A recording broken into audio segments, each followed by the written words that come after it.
Alors, exercice 19 sur les opérateurs téléphoniques A et B. Alors, première question, on vous demande de calculer U1.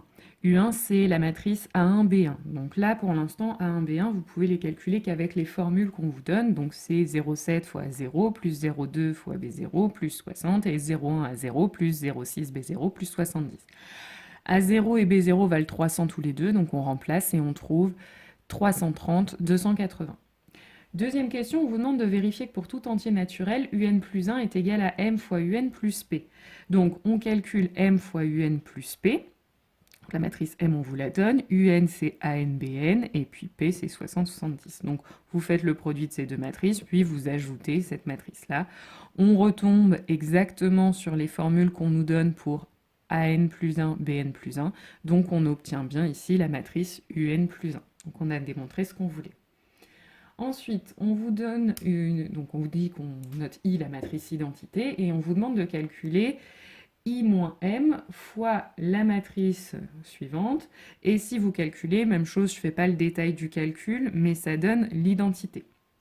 Ensuite, on vous demande en déduire que la matrice I moins M est inversible et préciser son inverse. Donc, on a déjà trouvé que I moins M fois cette matrice faisait l'identité. Donc, si on fait le produit dans l'autre sens, la matrice qu'on nous donne fois I moins M, et on trouve, si vous ne vous trompez pas, que ça fait l'identité aussi. Donc là, on a montré que le produit dans les deux sens donne l'identité. Donc ça veut dire, déjà, une première chose, c'est que I moins M est inversible et que son inverse, c'est cette matrice. Donc IM moins 1, ce sera la matrice 4, 2, 1, 3. Ensuite, déterminer la matrice U telle que U égale M fois U plus P. Donc en fait, sous-entendu quand on vous demande ça, c'est on vous demande de résoudre en fait cette équation où l'inconnu c'est U. Donc ce qu'on va faire, c'est qu'on va isoler U. Donc on passe M moins U à gauche, donc U moins M moins U égale P. Et ensuite, comme dans une équation normale, on va factoriser par U. Donc ça va donner, attention, bien dans cet ordre, I moins M et U, on va factoriser en fait à droite ici, hein, donc le U après, égale P. Et donc là, dans l'idée, ce qu'on aurait fait, c'est qu'on aurait divisé par I moins M, mais évidemment, dans les matrices, on ne peut pas faire ça. Donc ce qu'on fait, en fait, c'est qu'on multiplie par I moins M moins 1, la matrice inverse de I moins M, des deux côtés et à gauche. Donc ça nous donne finalement U égale I moins M moins 1 fois P. La matrice I moins M moins 1, on a vu tout à l'heure, c'est 4, 2, 1, 3, fois la matrice P, donc fois 60, 70. On fait ce produit de matrice et on trouve 380, 270. Donc la matrice U qui vérifie cette équation, c'est celle-ci. Ensuite, on vous demande... Question 3, on vous introduit une nouvelle suite de matrices. La matrice Vn égale Un moins U, donc où U c'est la matrice qu'on vient de trouver. Et on vous demande de justifier que pour tout entier naturel n, Vn plus 1 est égal à m fois Vn. Donc là, ça fait très fortement penser aux suites géométriques dans les réels. Donc c'est un petit peu le même principe pour la démonstration. Donc on commence par écrire Vn plus 1. C'est égal à un plus 1 moins un. Un plus 1, on a montré que c'était m fois un plus p. Et ensuite, un, je le remplace, puisque Vn c'est un moins u. Je fais passer le u de l'autre côté, ça me donne que un c'est Vn plus u. Donc ensuite, on développe, ça nous donne m fois Vn plus m fois u plus p moins u.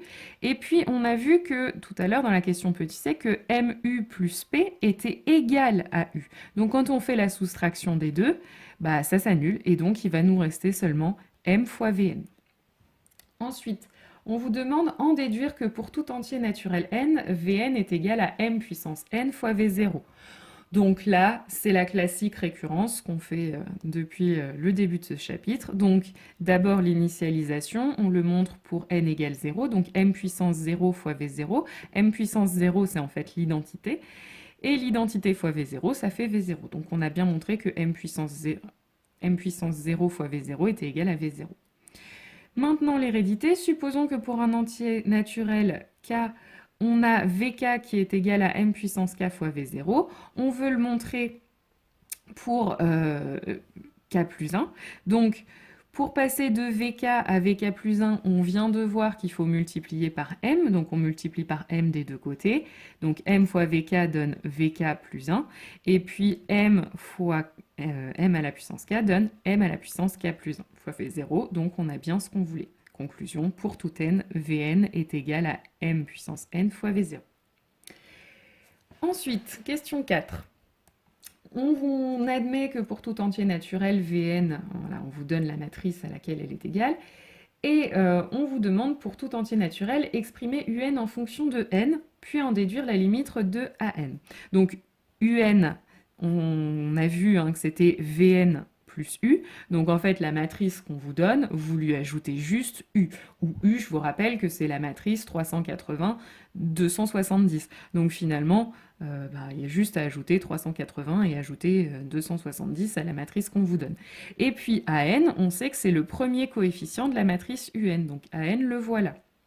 Et du coup, on vous demande de déterminer la limite de an, donc la limite déjà de 0,8 à la puissance n et la limite de 0,5 à la puissance n, ce sera 0 pour toutes les deux, puisque 0,8 est compris entre moins 1 et 1, et 0,5 aussi.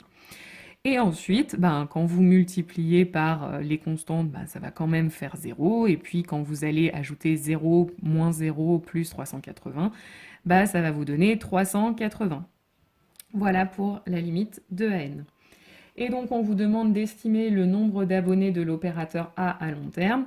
Donc à long terme, ça fait penser limite, donc il va falloir interpréter la limite. Et je vous rappelle que AN était exprimé en milliers d'abonnés. Donc à long terme, l'opérateur A aura 380 000 abonnés.